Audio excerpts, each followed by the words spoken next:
이번 주 한국경제 뉴스 3개. 따로 보면 다 평범해요. 그런데 한 줄로 묶으면 결국 한 사람 지갑이 보입니다. 당신 지갑이요. 기준금리는 7번째 동결인데 내 대출이자는 또 늘었고, 환율은 1486원에 굳어가고, 5월엔 종소세, 6월엔 DSR 3단계가 들이닥쳐요. 뉴스는 이걸 따로따로 던집니다. 그런데 이 셋 사실 같은 그림이에요. 한국 가게 한 사람한테 동시에 손이 3개 올라가 있어요. 이번 영상은 그 세 손을 한 줄로 있습니다. 뉴스에는 이유가 있어. 이 영상은 정보 제공 목적이며 투자 권유가 아닙니다. 오늘 결론 한 줄 먼저. 이번 주 한국 가게는 금리, 환율, 정책 3개의 손에 동시에 잡혀 있어요. 기준금리 동결, 환율 신고가, 5월 종소세, 6월 DSR 이 네 글자들이 한 그림이에요. 따로 보면 평범한 뉴스, 묶으면 한 가게의 가처분 소득에 동시에 걸리는 3축이라서 골랐어요. 들어오는 돈, 나가는 돈, 빌릴 수 있는 돈. 첫 번째 손부터 봅시다. 한은이 7번 연속 손을 못 댄 그 손. 4월 10일 한국은행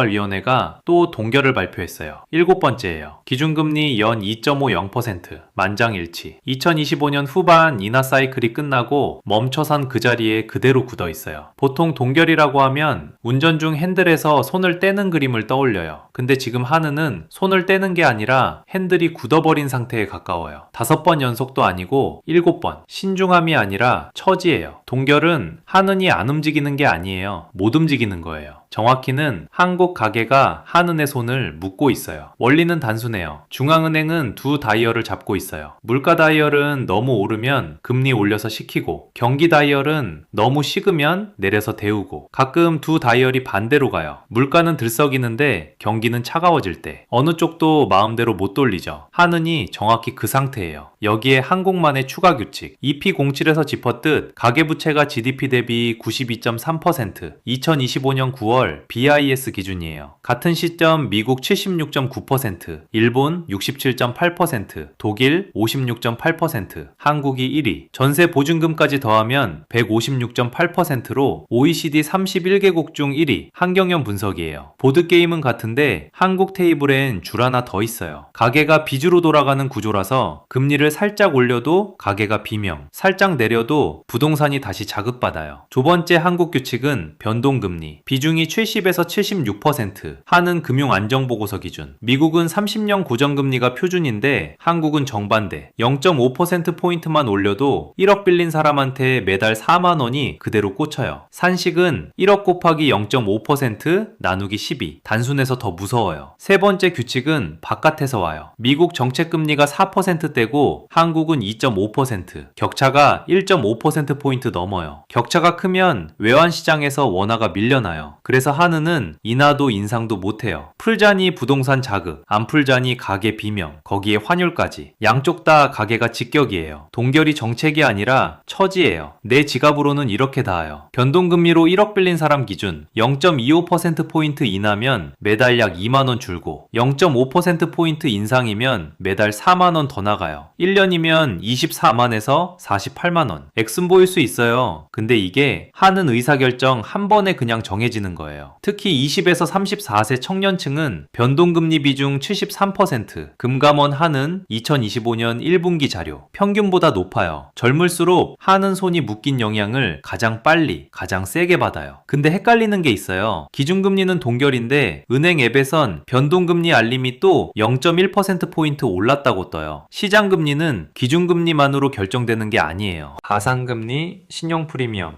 자금 조달 코스트가 따로 붙어요. 기준금리가 출발점이면 시장금리는 도착점. 한은이 출발점만 잡고 있을 때 도착점은 시장이 알아서 움직여요. EP03에서 다룬 그 구조가 7회째 동결로 굳어가고 있어요. 근데 이게 끝이 아니에요. 한은이 손을 못 움직이니까 다른 손이 대신 움직이고 있어요. 그게 두 번째 뉴스예요. 한은 손이 묶이니까 다음 손이 태평양 너머에서 한국 가게로 들이닥쳐요. 환율이에요. 4월 21일 종가 1486원 79전, 3월 19일 주간 종가는 1501원까지 갔어요. 1500원이 사고가 아니라 일상이 됐어요. 한국은행 이코스, 인베스팅닷컴 기준. 환율이 오르면 빚진 사람은 빚이 높고 돈 들고 있던 사람은 손해를 봐요. 이게 환율 뉴스가 진짜 말하는 거예요. 그리고 1,500원이라는 숫자는요, 1997년 외환위기 이후 사실상 처음 일상화된 수준이에요. 그때는 비상이었고 지금은 평일이에요. 통념을 뒤집을게요. 환율은 그냥 달러가 비싸진 게 아니에요. 내 월급이 글로벌 기준에서 깎인 거예요. 통과 없는 세금처럼요. 원리는 단순해요. 환율은 두 통화의 상대 가격이에요. 우리 돈이 약해진다는 건 같은 1,000원으로 살 수 있는 외국 물건이 줄었다는 뜻이에요. 수입품 가격이 오르고 그게 시차를 두고 소비자 물가에 반영돼요. 동시에 외화로 빚진 사람은 부담이 커지고 외화 자산을 가진 사람은 환산 자산이 늘어요. 문제는 한국이 이 게임에 유독 깊이 발을 담그고 있다는 거예요. 한국은 수출이 GDP의 44%, 하는 국민계정, 월드뱅크 기준 매우 대외 의존적이에요. 그러면서 동시에 에너지 식량은 거의 전량 수입해요. 하는 분석으로 환율 1% 약세는 수입 물가를 0.07에서 0.20% 올려요. 1,300원에서 1,500원이면 15% 약세, 수입 물가는 약 1에서 1.5% 누적 상승이에요. 그게 시차를 두고 우리 카트 가격으로 와요. 이건 한국에만 있는 추가 규칙이에요. 수출 강국이라는 이유로 한 번, 수입 의존이라는 이유로 또 한 번, 양쪽으로 다 맞아요. 거기에 원화는 준선진국 통화로 분류돼서 위기시 신흥국처럼 변동성이 확 커져요. 지금은 한미 금리차의 무역수지 압박, 미국 행정부의 관세 25% 재인상, 중동 지정화, 이란, 미국, 이스라엘 전쟁이 동시에 와 있어요. 3중 압박이에요. 여러 요인이 함께 작용한 환경에서 1,500원이 일상화된 거예요. 어느 하나 때문이라고 단정할 수는 없어요. 재밌는 건 4월 1일에서 20일 수출이 503억 달러, 플러스 49.4%로 4월 중순 기준 역대 최대, 반도체가 플러스 182.5%로 끌어올렸어요. 그런데 같은 한국 안에서 승용차 마이너스 14.1%, 자동차 부품 마이너스 8.8%, 산자부 4월 21일 발표. 같은 환율인데 산업별로 갈라지고 있어요. 자, 그럼 이게 내 지갑까지 어떻게 오는지 한번 따라가 볼게요. 여행 한 번만 같이 볼까요? 미국 일주일에 200만원 쓰던 사람이 환율 1,300원에서 1,500원으로 가면 같은 달러 소비도 원화 230만원이에요. 15% 추가. 한 번 여행으로 30만원 차이. 이게 정성으로 환산되면 환율은 달러 가격이 아니라 내 휴가의 가격이에요. 해외 직구는요, 100달러짜리 물건이 1,300원이면 13만원, 1,500원이면 15만원, 한 건당 2만원 차이. 월 5건씩 직구하는 사람이면 연 120만원 차이예요. 같은 물건, 같은 사이트. 환율만 달라서 1년에 한 달 월급이 사라져요. 자영업자는요, 원두, 밀가루, 유제품, 매입가가 매달 누적으로 올라요. 카페 사장님이 왜 이번 달 마진이 또 줄었지? 하는 이유예요. 특히 3월 CPI를 보면 석유류 플러스 9.9%, 교통 플러스 5.0%, 외식 숙박 플러스 2.7%예요. 2026년 3월 국가데이터처 기준이에요. 평균은 플러스 2.2%인데 외식 교통이 평균보다 높아요. 환율과 유가의 직접 라인이에요. 그러니까 환율 뉴스를 본 다음 어떻게 읽어야 할까? 달러가 비싸졌네가 아니라 내 월급의 글로벌 구매력이 또 깎였네 예요. 그 한 줄이 다음 환율 뉴스를 보는 눈을 바꿔요. 여기까지 보면 한은도 묶이고 환율도 우리 편이 아닌데 거기에 5월, 6월 정책 두 개가 또 줄지어 들어와요. 세 번째 손입니다. 4월이 끝나면 5월 1일에 종소세 신고가 열리고 6월 30일에 스트레스 DSR 3단계 추가가 적용돼요. 한 달 반 사이에 두 개가 줄지어 옵니다. 먼저 종소세부터 볼게요. 종합소득세 신고는 5월 1일부터 31일까지인데 31일이 일요일이라 6월 1일까지 연장, 국세청 안내. 대상은 자영업자, 프리랜서, 임대소득자, 부업하는 직장인, 금융소득 종합과세자. 본업 외에 소득줄이 하나라도 더 있으면 해당. 무신고 가산세 20%에 납부지연 가산세가 별도. 한국 종소세는 누직 6단계, 6%부터 45%까지. 지방소득세도 별도로 붙어요. 스트레스 DSR 3단계는 모든 가계대출의 스트레스 금리 1.50%를 가산. 금융위원회 자료. 연소득 1억 차주 기준 한도가 약 1억 2천만원 줄어요. 5월엔 위에서 종소세가 떨어지고 6월엔 옆에서 DSR이 한도를 깎아요. 들어오는 돈에서 떼고 빌릴 돈을 막아요. 따로 보면 정책 두 개, 같이 보면 한국 가계는 5월, 6월에 현금 흐름과 차입 한도가 동시에 묶여요. 우연이 아니에요. OECD 가계부채 1위라서 둘 다 필연이에요. 세금은 두 가지. 명시적 세금은 영수증이 와요. 통과 없는 세금, 인플레이션 세금은 영수증 없이 내 통장 가치를 매년 깎아요. 한국 가계는 이번 달부터 둘 다 동시에 맞아요. 3월 CPI는 플러스 2.2%고 5월엔 종소세 신고가 들어와요. 양쪽이에요. 한국은 자영업자 비중 약 23%, OECD 평균 약 15%, OECD 통계 세계 기준. 5월 신고 영양 인구 비율이 다른 나라보다 위쪽이에요. DSR도 한국 특유예요. 다른 나라엔 LTV DTI는 있어도 DSR을 전 업권 가계대출에 일괄 적용하고 스트레스 금리까지 가상하는 건 한국이 처음이에요. 이건 한국에만 있는 추가 규칙이에요. 보드게임은 같은데 한국 테이블엔 줄이 또 하나 늘었어요. 인플레가 통과 없이 가져가고 종소세가 명시적으로 가져가고 DSR이 미래 차입을 봉쇄해요. 한국 가계는 3중 한도 안에 있어요. 왜 이렇게 강한 규제냐? 가계부채 GDP 92.3%, BIS 자료. 전세까지 포함하면 156.8%로 OECD 1위, 한경연 분석. 사후에 터지는 비용이 사전 한도 비용보다 훨씬 크다고 본 거예요. 한국 가계 규제는 친절해서가 아니라 위험해서 강합니다. 이쯤 되면 그래서 어쩌라는 거냐 싶죠? 저도 그래요. 근데 진짜 핵심은 다음 1분이에요. 예를 들어 볼게요. 본업 연봉 5천만 원 직장인이 부업으로 연 2천만 원을 벌었다고 칩시다. 둘을 합치면 7천만 원. 누진 24% 구간에 들어가요. 4,600만, 8,800만 구간. 누진 공제 522만 원. 4,600만에서 8,800만 원 구간이고 누진 공제는 522만 원이에요. 부업분 2천만 원에 24%를 단순 적용하면 약 480만 원이 세금이에요. 공제에 따라 실효는 줄지만 큰 그림은 그래요. 거기에 무신고하면 20% 가산세가 따로 붙어요. 신고를 미루면 600만 원 가까이가 가산세까지 합쳐 빠질 수 있어요. DSR은요. 연봉 6천만 원 차주가 기존에 7억 한도였다고 칩시다. 스트레스 DSR 3단계가 적용되면 한도가 약 5.8에서 6억으로 떨어져요. 즉 매수 가능한 주택가격대가 1억에서 1억 2천만 원 정도 하향됩니다. EP08에서 본 청년층 20에서 34세는 변동금리 비중이 73%인데 이번엔 신규 차입 한도까지 막혀요. 금리 변동 직격에 한도 직격까지 양쪽 다 맞습니다. 그래서 5월과 6월에 일어나는 일은 단순히 세금 신고 더하기 대출 규제가 아니에요. 한국 가계가 들어오는 돈과 빌릴 수 있는 돈이 동시에 좁아지는 시점이에요. 4월 25일.